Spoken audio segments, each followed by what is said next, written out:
안녕하십니까. 박수근 전도사입니다. 먼저 주님의 평안을 구합니다.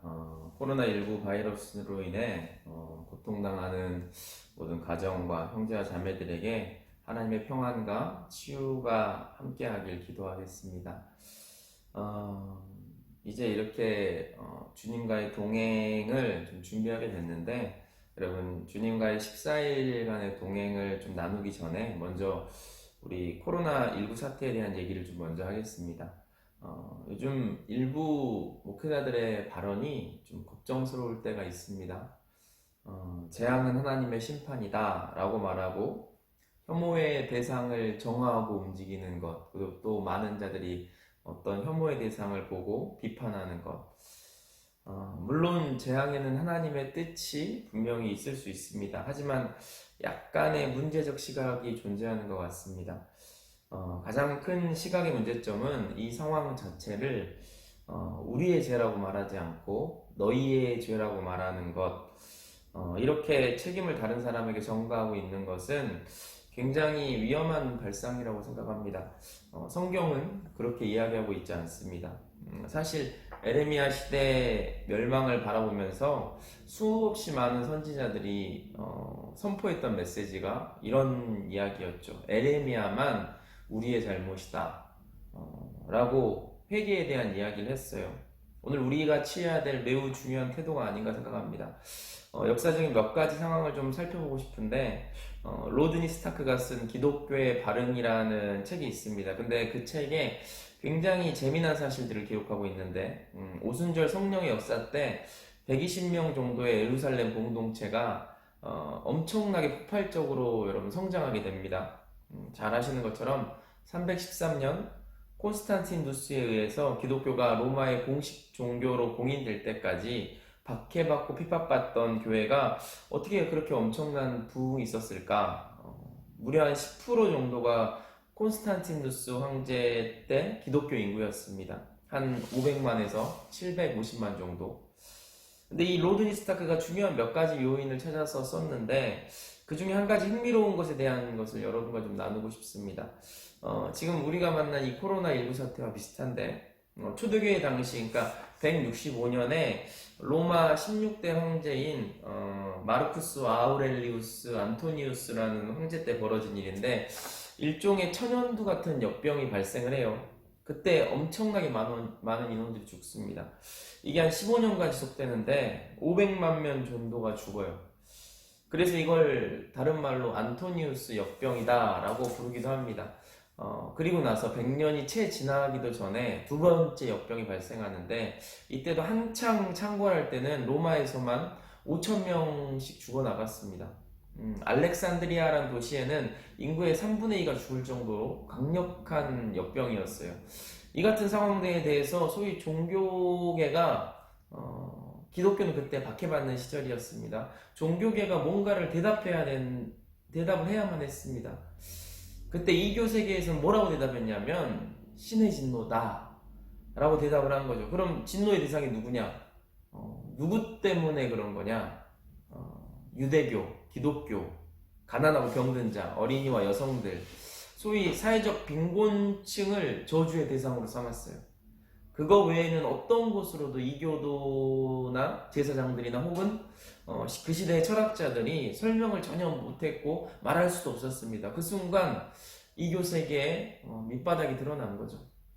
동시에 그때 매우 중요한 한 세력이 등장하는데, 그게 바로 기독교였습니다. 기독교는 다른 가치를 드러냈어요.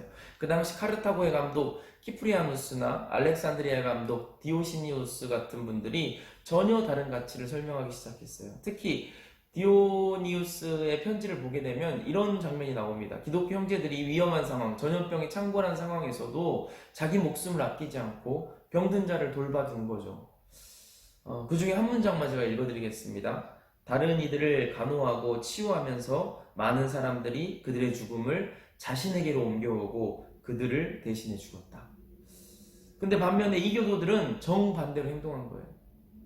다른 가치의 삶을 교회와 크리스천들이 보였습니다. 이것 때문에 이교도들 중에서는 병에서 노인받는 자도 생겨났습니다. 그게 매우 중요한 기독교의 자연적 이 부흥의 현상으로 나타났던 일들이죠. 이런 환난과 위기 속에서 기독교는 전혀 달랐습니다. 하나님을 바라보면서 초월적 가치를 가진 자들이 세상을 살았던 거죠. 세상에 함께 있었던 거죠. 그래서 로드 스타크가 이걸 뭐라고 쓰냐면 기독교의 미덕 자체에 대한 보상이라는 표현을 썼습니다. 이 땅의 교회의 부흥이나 역사를 살펴보게 되면 그와 같은 현상들은 언제나 존재합니다. 그래서 여러분 313년에 콘스탄티누스가 기독교를 공인을 해줘요. 근데 여러분 중요한 게 그 이후부터 기독교는 굉장히 부흥했습니다. 강력하고 매우 멋있는 종교가 됐어요. 그러면서 로마의 중심적 종교로 자리 잡았습니다. 그리고 나서 시간이 한참 지난 11세기에 이미 기독교의 교만은 극치를 이루게 되고 11세기 말부터 13세기 말까지 소위 성지 예루살렘을 이슬람부터 탈환하자는 명분으로 전쟁을 벌였는데 그것이 여러분 잘 아시는 십자군 전쟁이었어요. 십자군 전쟁을 일으키게 됩니다. 사실 여러분 종교적 명분은 있었지만 더 큰 이유가 내면에 있었죠. 그것은 그들의 부와 명성 때문이었습니다.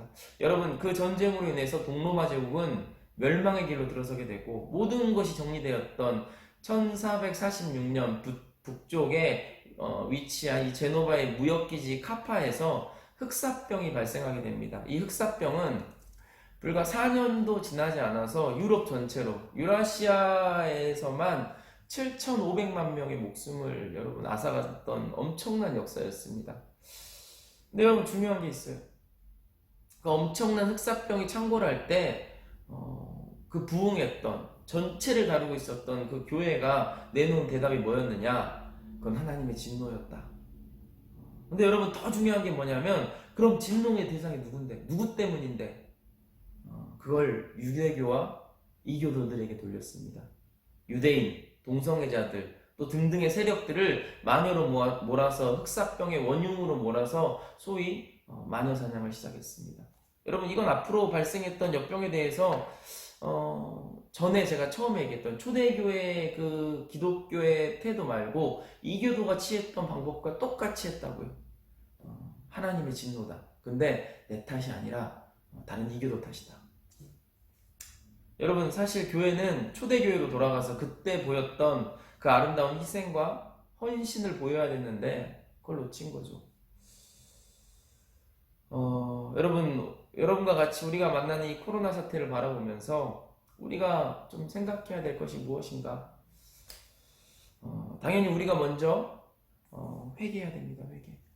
하나님 앞에 우리의 잘못을 회개해야 되고 복음의 처음으로 돌아가는 것이 중요하죠. 우리 교회가 한국교회가 지금 잘못된 길에 들어섰던 번영신학에 빠졌던 행동했던 부분들을 회개하고 주님 앞에 돌아설 때가 아닌가. 3분의 2가 인구가 죽은 알렉산드리아의 감독 디오니시우스가 이렇게 얘기했습니다. 이는 고난의 때가 전혀 아니라 상상할 수 없는 기쁨의 때일지도 모른다. 여러분 좀 어려운 얘기지만 무슨 얘기냐 하면 우리가 회개하고 하나님 앞에 돌아오는 순간부터 다시 새로운 역사가 시작될 수 있다는 것이고 다시 회복이 시작될 수 있다는 얘기입니다. 그동안 우리 한국교회나 우리 크리스찬, 우리 교회들이 하나님 앞에 온전치 못한 부분을 회개해야 될 것이고 이 땅에 누군가에게 죄를 전가하고 잘못했던 것, 물론 그들의 잘못도 있지만 그러나 우리의 잘못이 있다고 고백하고 하나님 앞에 죄를 뿌리며 회개하는 시간이 되어야 되지 않을까. 여러분 언젠가 백신은 개발이 될 겁니다. 또한 이 혼란스러운 사태도 언젠가는 지나갈 것입니다. 그러나 또 다른 변형으로 바이러스가 찾아올 수도 있고 위기는 또 찾아올 수 있겠죠. 또 오게 되겠죠. 그러므로 지금 이 위기를 만난 우리 크리스찬들이 지금부터 준비된 진짜 크리스찬, 정말 회복된 교회, 하나님 앞에 선 바른 기독교가 되는 계기가 되어야 되지 않을까. 그런 계기가 된다면 이 어려움과 위기, 우리가 만난 이 혼란과 아픔들이 디오니시우스의 말처럼 위기의 때가 아닌 기쁨의 때가 될 수 있지 않겠습니까? 그런 바람으로 오늘 이 말씀을 나누며 여러분 주님과의 동행, 14일간의 동행을 좀 여러분에게 제안 드리고 싶습니다. 여러분 몇 가지 제안을 드리고 싶은데 여러분 이 14일간의 동행은 매일매일 제가 여러분 유튜브에다 올려드릴 거예요. 그럼 여러분들이 그것들을 읽고 제가 또 교재를 만들 텐데 그 교재를 읽고 여러분들이 매일 어느 시간대든 여러분이 시간을 내서 하나님께 큐티하는 거, 그러니까 하나님을 기억하는 거. 그러니까 그것만으로도 여러분 하나님을 기억하고 내가 하루에 한 번이라도 하나님을 기억하고 갈 수 있다는 게 여러분 주님과 동행하는 거 아니겠습니까?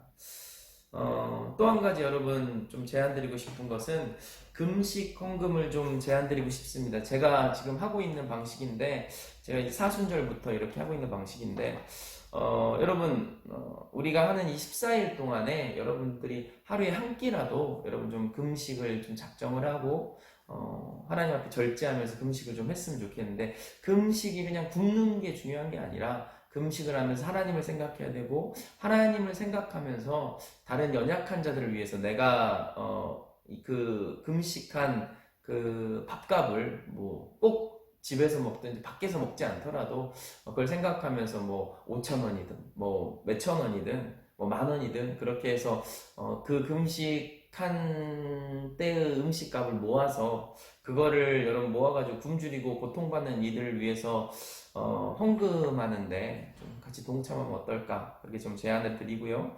마지막 세 번째로 절식, 지나친 과식과 탐식을 금하고 가능한 절식하며 주님을 좀 생각하는 시간을 가지면 좋을 것 같고요. 네 번째로는 문화금식, 문화적인 이 세상의 것들, SNS, 드라마, 모임 등 쾌락적인 행동들을 평소보다 좀 줄이면서 하나님을 좀 생각하는 시간을 갖도록 하면 좋겠습니다. 그리고 다섯 번째로 온전한 신앙생활을 여러분 권면드립니다. 규모 없는 신앙생활에서 벗어나 예배나 큐티, 헌금 등 조금이라도 내 신앙에 대해서 업그레이드하는 시간이 될 수 있으면 이 시간이 은혜의 시간이 될 것 같습니다. 여러분들 좀 어렵겠지만 그래도 하나님을 생각하면서 믿음으로 내가 단 하루라도 하루에 한 번이라도 꼭 주님을 생각하며 주님과 동행할 수 있는 승리할 수 있는 여러분 되시기를 주님의 이름으로 축복드립니다. 감사합니다.